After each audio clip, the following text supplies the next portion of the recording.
Welcome to the Wizards of Amazon podcast, where we cover all things private label. My name is Carlos Alvarez, and I will be your host for the show. On today's episode, we have an amazing person, Steven Shashen, CEO of Xero Shoes. Steven, what's up? Oh my gosh, I don't even know how to begin. I'm just dealing with the fact that you called me amazing, and I'm going to have to walk that back as fast as possible. Well, this is the first time I've interviewed a guest, and their audio just sounds 10 times better than mine.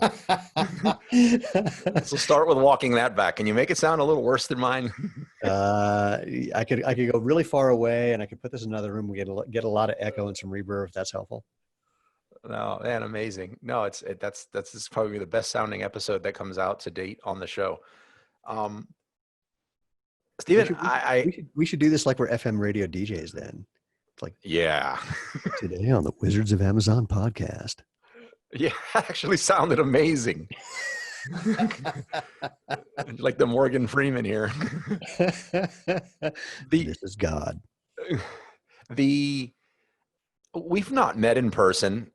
I don't know how we haven't stumbled across each other on social media in some of these Amazon groups. But as we were chatting prior to hitting the record, someone on my team saw a post that somebody was posting, and I don't even remember which Facebook group. And they wanted to know, could you still begin an Amazon business with limited capital? Right. And I believe several people jumped all over that, different opinions, from one end of the spectrum to the other. And you said, I hope so. Yeah. Yeah. Well, to be honest, I don't remember if the post said Amazon start an Amazon business or not. It doesn't change my answer. But either way, yeah, I started with $40, and last year we did 12.1 million. And what was the timeline from? I mean, either way, it's great. But when did you start the 40 to get to 12? That was basically 9 years. So, I mean, what we did with Xero Shoes, and that's Xero with an X for people who are listening. So Xero Shoes, this started as a joke. I mean, it started as a goofy little hobby where we thought we'd make a car payment, and we weren't on Amazon to begin with, although for a specific reason that I'll mention, for other people, this wouldn't be an issue, and you'll hear why in just a moment. But we were selling a do-it-yourself sandal making kit to make a pair of sandals the way human beings have been doing it for thousands of years. It's a $20 thing. And what happened was I had been making these sandals. Someone gave me the idea to put up a website because he could put me in a book if I had a website, which I thought was an amazing opportunity. I've been an internet marketer for a long time. I rushed home to pitch this amazing opportunity to my wife, who assured me that it was a horrible idea that wouldn't make any money. It was a giant waste of time. And I'm a good husband, so I agreed. And I'm also a typical husband. So after my wife went to bed, I built a website. And it just took off. This is late 2009, and we really didn't have any expectations. But what I said to her the next morning to calm her down was, the people that are ranking for the keywords I care about are there by accident. So I can probably own this in about 3 months. And I was grossly mistaken. It took me 6 weeks. And by then, what we thought would be a car payment was our full-time job, and away we went. Now, here's the thing. So this was just starting on our own website, pardon me. And we actually could not get on Amazon for a number of years because the footwear category was closed. They weren't taking new people. And I couldn't even, at the time, you could do third-party external advertising. You could do ads to point to other websites off Amazon. Then it wouldn't even let me do that. That was closed as well. So we didn't get into Amazon till 2013, I believe. So, 3.5 years later, in part because we had been on Shark Tank, and we got a call from Amazon, and they said, "You're showing up in the autocomplete, so you should probably be here." And I said, "Damn straight." So that's how that began. But yeah, I mean, whether you're starting an Amazon business or business, it's totally doable to start it for pennies. And do you want me to tell you the secret? Yeah, definitely. It's really easy. Make sure you have an audience that's willing to give you money first. I mean, prove that there's a there, not your family, not your friends. If strangers won't give you money out of their pocket, hard-earned cash out of their wallet, then you don't have anything. And we luckily had a product that we were selling that was an inexpensive thing to source, and we could get, at first we were just buying, frankly, we were buying large sheets of rubber that we were cutting into small sheets of rubber, and going to Home Depot and buying cord that we would cut into smaller lengths of cord and putting that together with instructions on how to make these sandals. So our cost of goods was really low. There was basically no overhead. We were running this out of a corner of a spare bedroom, literally the floor of a corner of a spare bedroom. My wife and I had a debate about whether we should buy a folding table at some point, and then another debate about buying two more.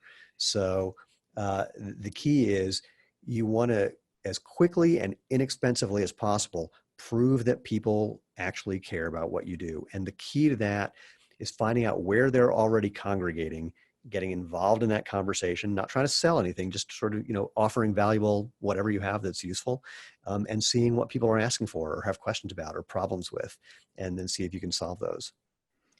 I love everything that you just said, which is usually you're pretty much the opposite of what I feel 99% of, private label sellers are going about doing on Amazon. What do they do? They look for a data inefficiency and just say, well, I think I can sell this cheaper, and I can game the system for more reviews. Let me just list this product.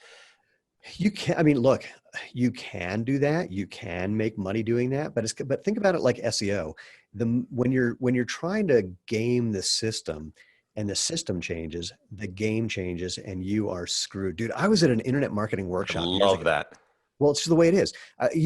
That's not a business. That's just a temporary arbitrage play that will allow you to make some money. But if you want to have a business, that's a whole other thing. If you want something that's an actual asset that you can grow, that maybe you can sell, look, I'll say it this way. I have friends who've made millions of dollars during the time where we've been busting our butts. When and if we sell this company, it's going to be worth so many times more than the amount of money they ever made, because we built a real brand. We have a real product. We're not just trying to find the next way to make $100,000 or $1 million. Doesn't make a difference what that is. So it's doable. It's just not a thing. So I was going to say, I was at this internet marketing workshop. This is an example of when the game changes. And the day before the workshop, there was guys there who had been making millions of dollars every month on AdSense arbitrage. So they were building web pages that were just about certain niche topics. They were running AdSense ads on those pages, and they were making money when people clicked on those ads. And they were both doing SEO and also doing the arbitrage thing. They could run AdWords ads for, say, 2 cents a click that would drive traffic to their website, where they would get 10 cents a click when somebody would click. I actually was doing some of this myself, but just for fun. But I knew some guys making millions every month doing this. The day this workshop started, Amazon shut down almost all AdSense pages. These guys went from millions a month to zero overnight. And a good internet marketing friend of mine said to them, I told you this was going to happen. That wasn't a business. That was gaming the system. Yeah, I 100% get that. You're preaching to the choir here with me. Can we take this back to when you initially started this? You noticed, first of all, why did you look to Google? Like, how did you know? Let's get into a little background on you, because you started and you looked at Google and you're like, oh, these people are here by accident. Like, how did you know that they were there by accident? And so one of the keywords was barefoot running, or barefoot running shoes.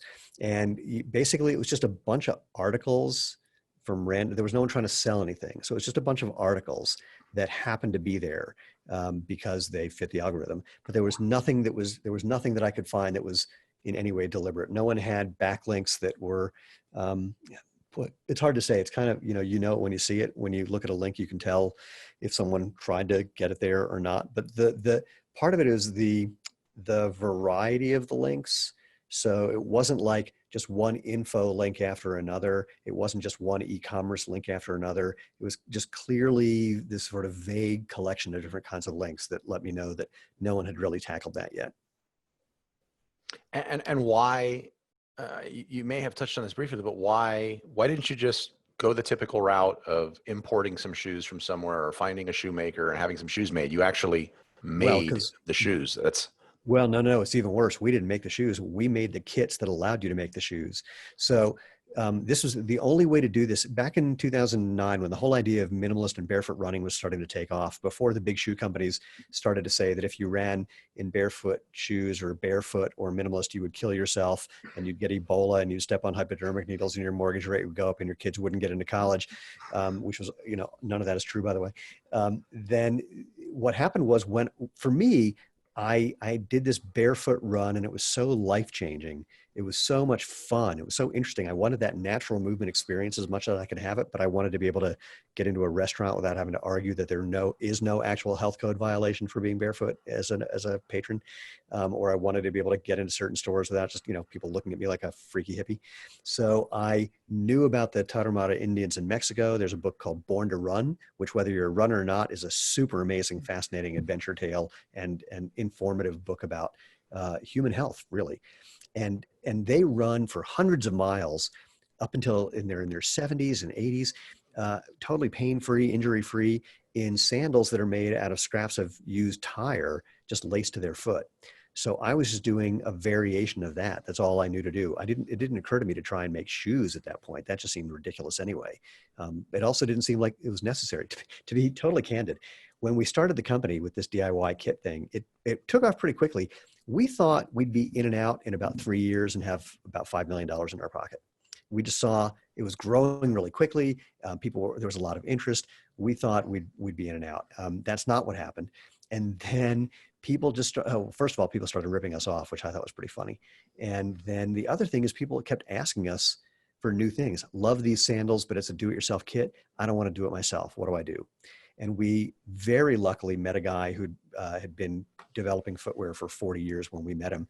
And he came on board. He loved what we were doing. And we developed a ready-to-wear sandal. And then we developed, they said, that's great, but what about when it's winter and I need shoes? We developed our first shoe. That's great, but I need a shoe that does, this thing or that thing, trail running or road running, or just something more casual for work or something more fancy for work. So everything we've done has been driven by consumer demand. So the first part, the demand, there was interest in these Tarahumara running sandals. And there was no way the only way you can make them is for yourself. We did custom made versions too, but you have to make them to fit your foot. So we just lucked out that the initial product was simple and easy to locally source. Now, that said, at one point we called the manufacturer of the rubber sheets that we were using, and we said, what do we need to do to get a wholesale account? They said, well, it's a $15,000 opening order, which seemed ridiculous to us, which in retrospect we could have done. And we said, well, all right, we're not going to do that yet. He said, well, you'll be happy to know that we've just ordered 3,000 sheets of this rubber from the manufacturer. And I said, you'll be a little less happy to know we just ordered 6,000 sheets of it from your distributor. So for a while, we owned all of that material in the world. And it was a lot of that material. So that was pretty entertaining. But the bottom line is, we were able to source this stuff not only inexpensively, but in real time. So I spent $50. I got $50 for the stuff. Then we had enough profit where I bought $100 for the stuff. Where we had enough profit, I bought $200 for the stuff. I mean, it literally ramped up geometrically like that for quite a while. But made to order? Well, the kits were kind of made to order. So we had two different styles originally, one for people with smaller feet, one for people with bigger feet. And then that expanded into different thicknesses. And I mean, again, it all just grew organically. But the point in terms of starting is, start as small and cheap as you possibly can to prove that there's a there, to prove that you can actually, I was going to say make a living, but maybe making a living isn't your goal. Maybe supplementing your income is a goal. Whatever your goal is, prove that you can do it with real evidence as quickly and inexpensively as you can. Let's go back to the first kit. Okay. You're doing it. You saw that the people on Google, the other competitors, if we could even call them that, were there accidentally coming up in search for your main keywords. There weren't even competitors for what we were doing. The only thing close to a competitor at that point was a guy who actually was a competitor, but he wasn't really treating the business seriously. He even almost proudly said, I'm just a one monkey shop, and so it might take me a few weeks to get something to you. And I'm thinking, oh, that's ridiculous. So that was my only kind of competitive research. The only other person doing anything similar wasn't treating it seriously.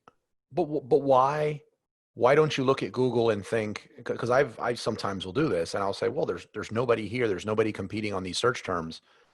Maybe there's no market for this. Oh no, because there was the other way around. I mean, I demonstrated there was a market first because there were at that time Google groups more than Facebook groups, huge amount of conversation, and this book that was like a not overnight bestseller.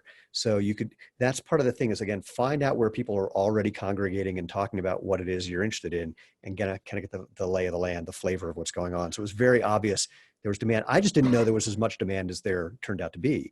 Again, The we problem I thought, have. maybe we'll sell, a couple dozen of these a month or something, and it'll, again, make a car payment. We sold a couple dozen, I think, within the first week. Oh, that's amazing. Talk about validation. But how did you begin engaging with these groups? Like nowadays, no Google groups. I imagine Right. the equivalent is Facebook, Facebook groups. Facebook groups. Yeah. And I see some people say, if you have let's say a shoe, I have a shoe. Well, you know what you need to do? You need to go into all these runner groups and you need to start posting your product, which is Yeah. horrible. Horrible, horrible. You don't do that. You get in and you participate in the conversation like a valuable member of a community. And if you have something valuable to offer them, so much the better. So this all worked kind of hand in hand for me. I didn't start posting content first. I did it once we launched the site, but I gave away everything we were doing. I mean, I said, here's where you get material. Here's how you do it. I mean, you don't need me at all. It just so happens that if you come to us, you can get the stuff faster, easier, and less expensively than sourcing it on your own. But I literally made videos that gave away the entire business model. And this is a concept that a number of people came up with, 20 years ago, which who was the first person? Evan Pagan, I think, was the first person to come up with the line, move the free line. Things that you would normally charge for, try to give them away for free. And move that line as far back as you can to give away as much as you can to just get people aware and interested in what you're doing and feeling like they know you and like you and trust you and feel maybe a little sense of obligation because they just got so much value from what you did. I A met give to people. take. Yeah. I mean, I met people years later who said, I've watched all your videos and it changed my life. I just never bought anything from you. I went, perfect. And of course, then they felt really guilty and they bought something from me, but I didn't care. I'm putting out this information to drive awareness and be helpful. And it just so happens that usually does good things for business too. I love it. Well, talk to me about scaling it.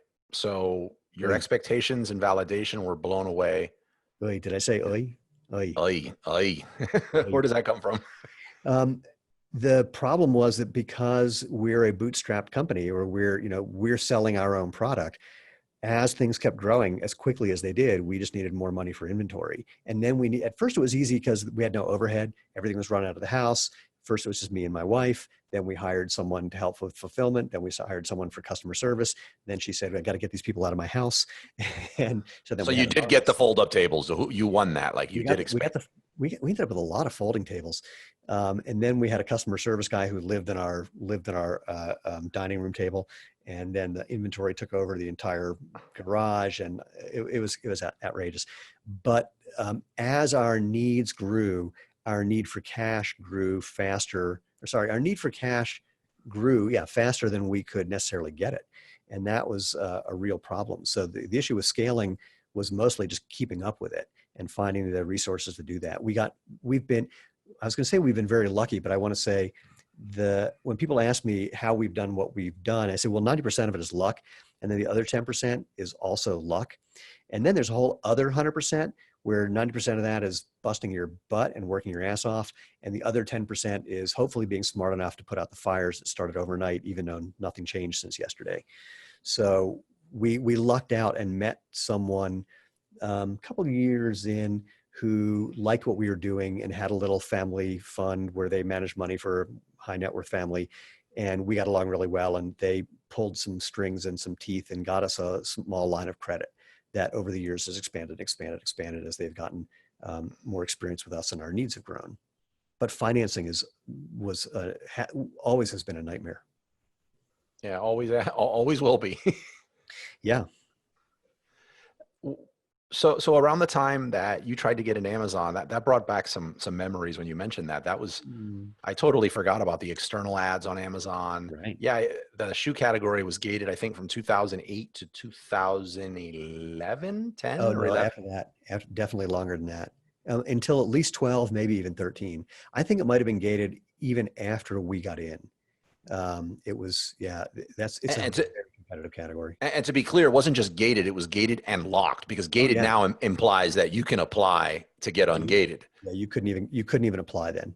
Right. Not, and that was for several categories actually at the time. I think it was grocery, gourmet, beauty, shoes, apparel. Like a lot of Yeah. things were just locked. I think some of it was that at that time they had issues with managing it, with both the inventory space requirements and then dealing with the returns and exchanges and how they were going to handle that. I mean, there's some logistical things with all the categories you just mentioned that are very challenging that they hadn't figured out. Makes sense. They also, I don't know if you remember they had websites. Oh yeah, oh yeah, Amazon like websites on Amazon. You could do a oh lot of yeah. creative stuff with that. Those are the days. Yeah.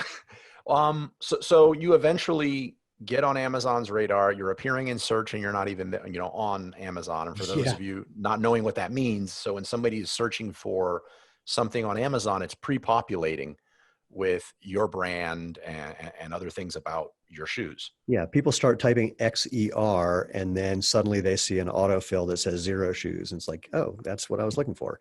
But then it was taking them nowhere. So somehow someone noticed that and gave us a call.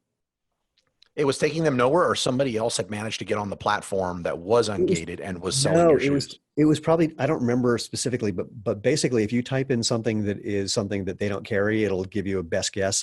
So maybe it'll think that you were meant to type in Zero shoes, and even though there was no Zero shoes, they'd find something where the word zero was in the description or one of the bullets or a keyword somewhere.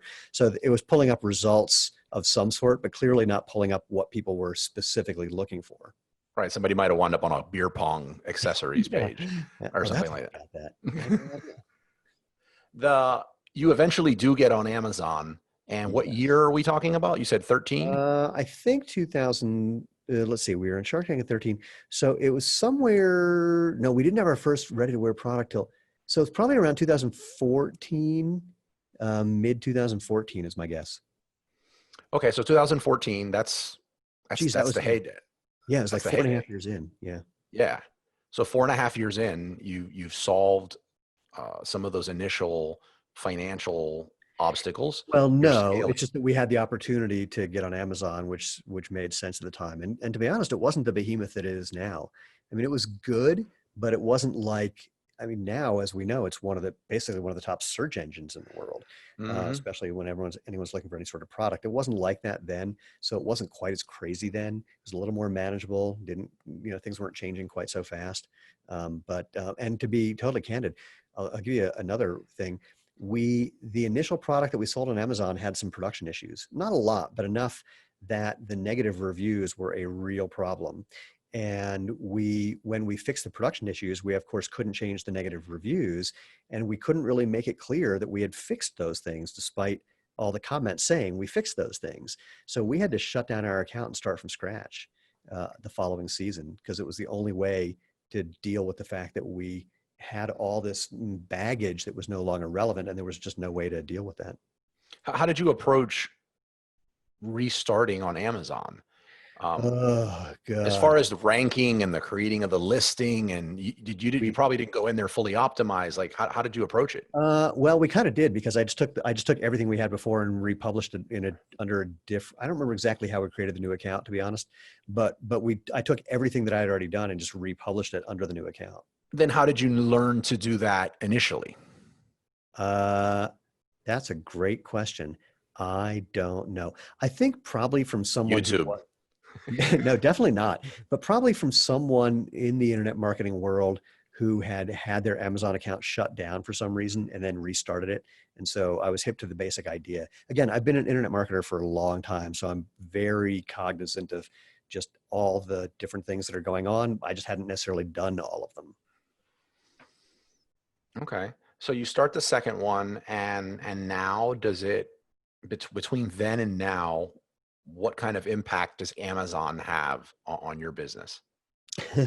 um, I'll say that I'm on these calls for Amazon sellers, both Vendor Central and Seller Central, or 1P and 3P, if you're hip to that terminology. And some of them are smaller companies and some are multi-billion dollar companies. And pretty much everybody on these calls, just an industry analyst call, always has the same essential thought, which is, man, we hate this place and we can't not be here. So I think of Amazon like just an annoying wholesale account. And because it's about the same margin when all is said and done is what happens if we sell to a wholesale account like REI, but with way more headaches and and the kind of headaches that you just don't see off Amazon and other platforms. So it's been good for us. It's important for us. It's valuable for us. And wow, it's a hassle. Okay, so that's a lot there. So you treat, I can see when you say you're treating it like a wholesale customer on the 1P Vendor Central side. Well, we don't sell 1P. We're 3P. We sell Okay. FBA.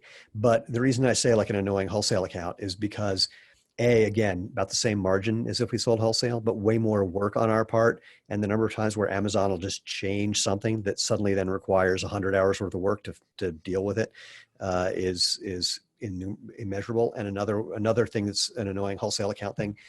So here, I'll say it this way. You're in a tricky market when pardon me, it's a Friday, so I can't edit. When douchebag internet marketers are selling courses on how to make money and they're using you or your market as an example of something to go after, there's trouble ahead. Now, I didn't know this going in. When we started our company, uh, again, just blue sky, wide open. Within about a year and a half, people who were selling AdSense arbitrage courses were saying, here's some niches to go after. Barefoot running is one of them, which meant that there was people spending a lot of money on advertising, more than they should, and you could somehow extract some of that money. And it was true. The big shoe companies were spending money on barefoot running in related terms because they wanted to try to own it, and they didn't care about a return on their investment. There was no way to get decent advertising on Google for us for 4 or 5 years till things changed. In a similar vein, what's happening lately is the business model that people are teaching is how to do drop shipping on Amazon. So find a Chinese distributor or manufacturer, and then you're going to advertise on Amazon. They're going to take care of the rest for you. And about a year ago, someone clearly told people that barefoot running shoes was a niche to go after. And so these Chinese manufacturers who are making what they called water shoes, they just rebranded those as barefoot running shoes. They're selling them really inexpensively and creating a level of competition that didn't exist before for a product that isn't nearly as good. But for price sensitive shoppers, they see $40 versus $70 or $80 and they go, oh, well, that must be great. And then you see reviews like, well, they wore out in a week, but I mean, they're so cheap. I'm just going to buy another. It's like, whoa, dude, by the time you bought, your third pair, you've already spent more money than what our shoe costs. And our shoe has a 5,000 mile sole warranty. So the net cost, people don't think about net cost. Sometimes they just go, ooh, it's cheap, and they buy it, not realizing that the more expensive one will A, be better, and B, last longer, and then ultimately cost you less. So how are you combating that? Because I've been in a situation like that. You're getting hit everywhere. You're probably sabotage reviews on your listing. We're not getting a lot of that, but luckily, the biggest way that we are combating it is, again, we're a real brand. We're not just trying to capitalize on this opportunity to find a manufacturer of some crappy shoe and then, sell it with the right terms. We have a complete line of casual and performance boots, shoes, and sandals. So what we have is just much bigger than what they have. And so it's affected us, but it hasn't hurt us in a way where we need to do anything deliberate to go after them or compete with them directly. I'll tell you, the one thing it's done is made us up our game, because they came in with some really good marketing assets that we didn't need up until that point. If you look at most footwear, especially from the big brands, there's just some simple product shots: left, right, three-quarter profile, bottom. Lacking. Well, and that's what we were doing because that's what everyone was doing. It didn't occur to me to do anything different. Also, because frankly, for footwear in particular, all these other things that people are doing now, like, having call outs and just infographics, is against the terms of service. So the terms of service for footwear is very explicit. We can't do what we're doing, but neither can all the other brands who are now doing this as well. So there's the TOS, and then there's the what people get away with, and or what Amazon just, turns their head to. Early on, here's a fun one. Early on, the requirement for footwear was that the pictures had to be a three-quarter profile facing left. Well, the buy button is facing right, or on the right side. So I turned mine around so they were a three-quarter profile facing the buy button. And at first, I got my wrist slapped, and I said, but and actually I was the first one to do that one. But then I was seeing companies, it had to be a single shoe. And I saw companies doing pictures of more than one shoe in an image. And when Amazon complained to me, I said, here's 15 brands that are violating the terms of service that you're saying, you have to shut me down because of.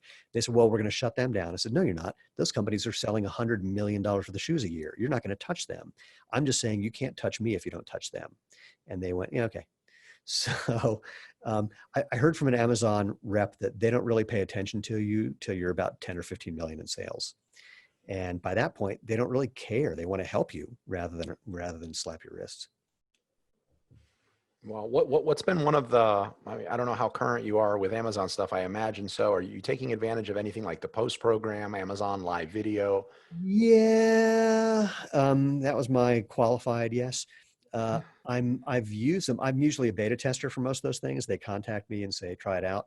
And I haven't seen a lot of benefit from a lot of them. The live video, frankly, is sort of a hassle because it's live, and the amount of time that it takes for me to do that with whatever the size audience is, I'd be better served writing new Facebook ads, frankly. But I played with it and I like it.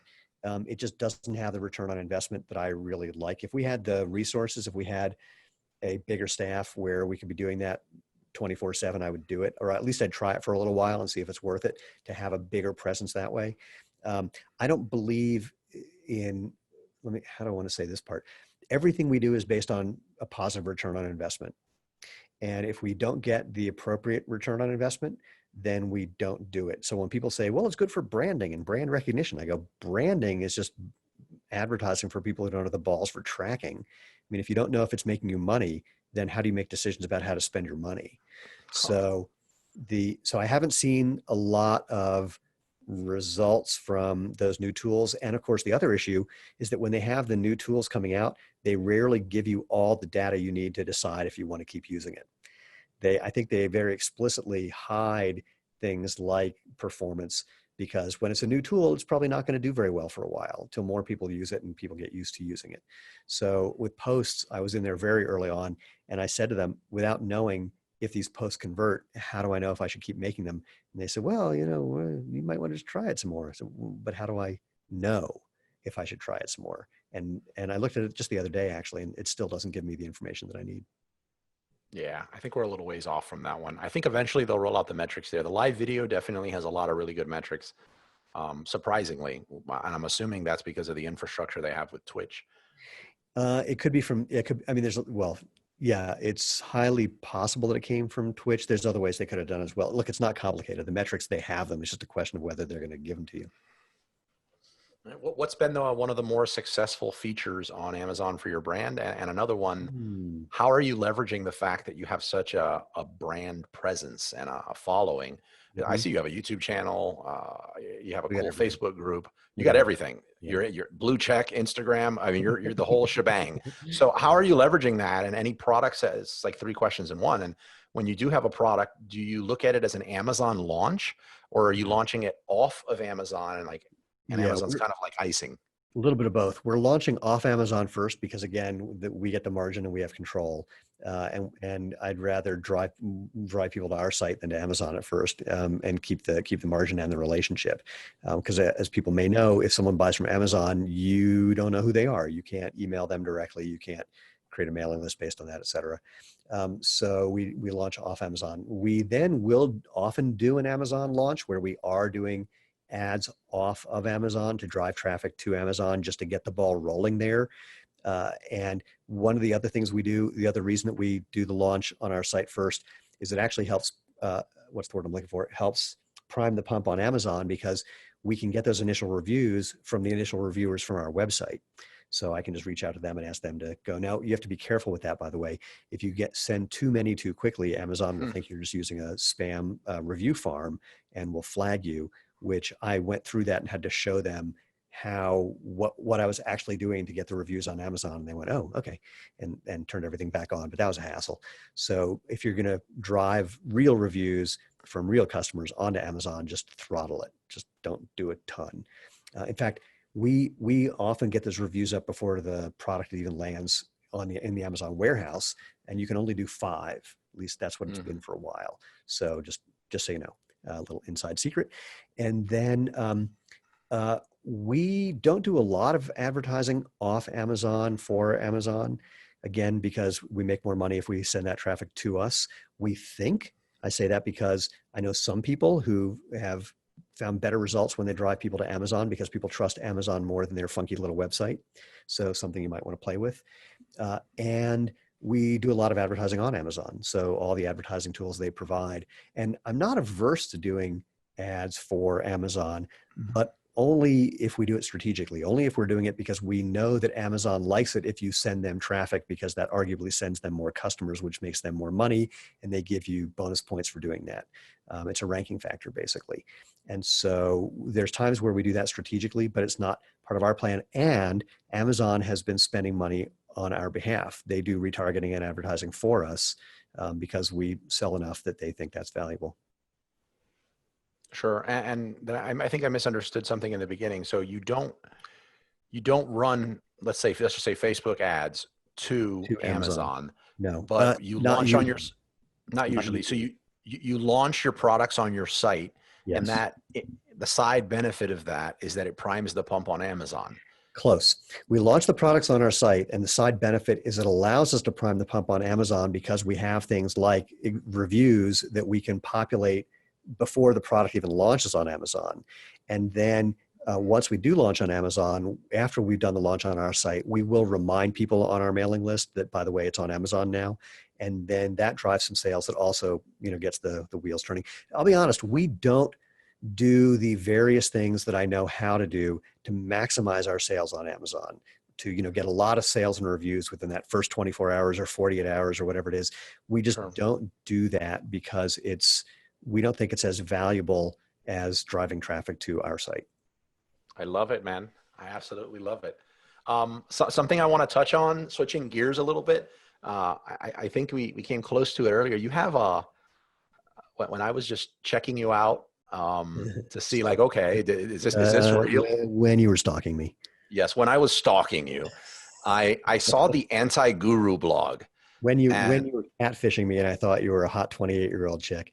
Yes. I kept telling you I was married. So yes, you saw the Anti-Guru blog, you say. Yes. I'll tell you what, you're also doing a really bad job of walking back that awesome comment I made, because I'm just like, I think we're going to give you an F at the end of this, because everything you said is really awesome. I feel like I could have an entire show with you just talking about how you're doing your emails and taking advantage of that on Amazon. You just don't hang out with the right people. That's all. So the Anti-Guru blog, I briefly read it. I believe I know why it started. Can you? Why? No. Wait, I want to hear what you think. What have you gleaned from something I've paid no attention to for over 10 years? Well, I loved it, but I read that if I understood this correctly, that it began with you being given incorrect advice on, I believe, getting physically fit and dietary advice as it pertained to running. And it had to do with, like, the shape of the person, maybe being born a certain way and being born looking like a sprinter versus becoming a sprinter based on. Right. Well, the Anti-Guru blog started out actually, oh my God. So because I was actively involved in the meditative and personal development and. So you are a freaky hippie. No, I was. Now I just have the long hair because my wife said if I cut it, she'll leave me. And what I discovered after 30 years in that world was that I became friendly with a lot of people's gurus, and I knew what was going on behind the scenes. And what was going on behind the scenes was very Wizard of Oz. It was, don't look at the man behind the curtain. And the simplest thing is, none of these people who were gurus they hadn't done either, and usually both of these things. They hadn't gotten the goal that they were promising when they were teaching, nor could they help their students reliably get to that goal either. And I thought that was reprehensible and needed to be called out. And so that was part of it. But it's the same thing happening in footwear, and what I talked about, like in fitness as well. People do the same thing. Dude, the number, especially the guys who are selling fitness for older men, people over 40, and you see these, ripped, buff, super fit guys in their 50s and 60s. I don't know all of them, but I know a lot of them, and a lot of them are taking a bunch of steroids. And the ones who have admitted they take some, I know people who've lived with them who say, no, they take a lot.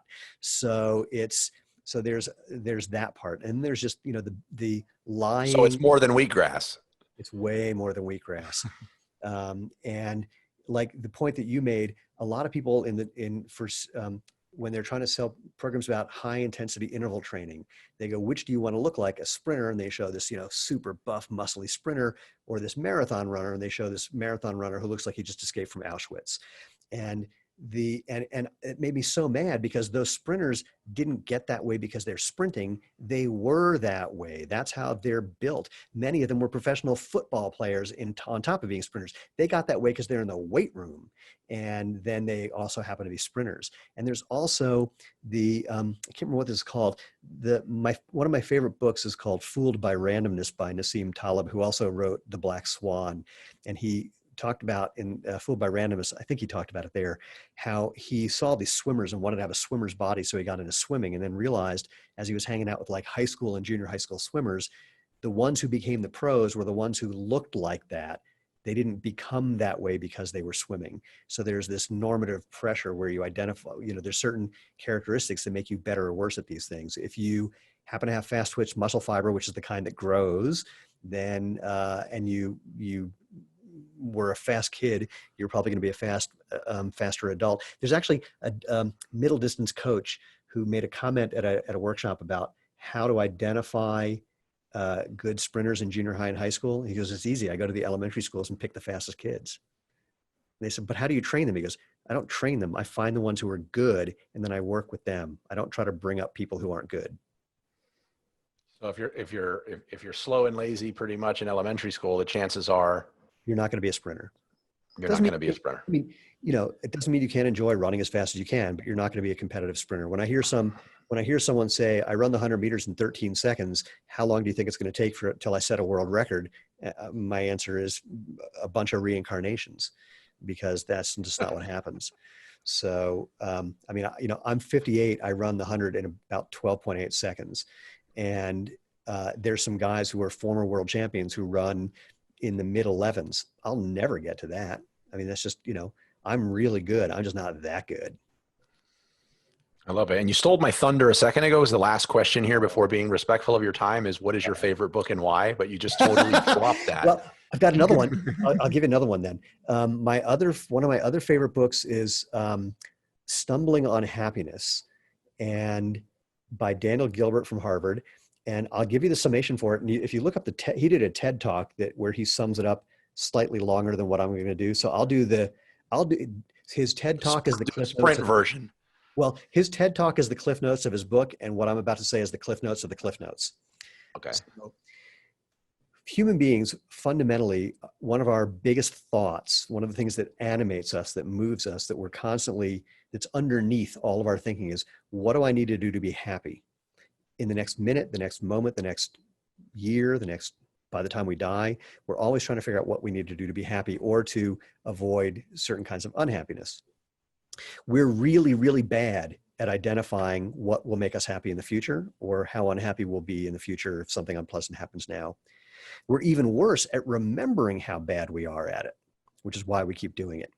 And we think we're special, which means that if we interviewed 1 million people who got the thing that we thought we would need to be happy and found out they're no happier than we are, we'd still go, yeah, but if I got it, I mean, I know 1 million people who won the lottery aren't happier than I am, but if I won the lottery, and so that's a problem. And the solution that Gilbert comes up with for how to become happy is go find as many people as you can who got the thing that you think will make you happy, and see if in fact their lives are happier than yours. And what'll happen over time, if you choose to do this, and nobody will, is that you'll discover they're no happier than you are.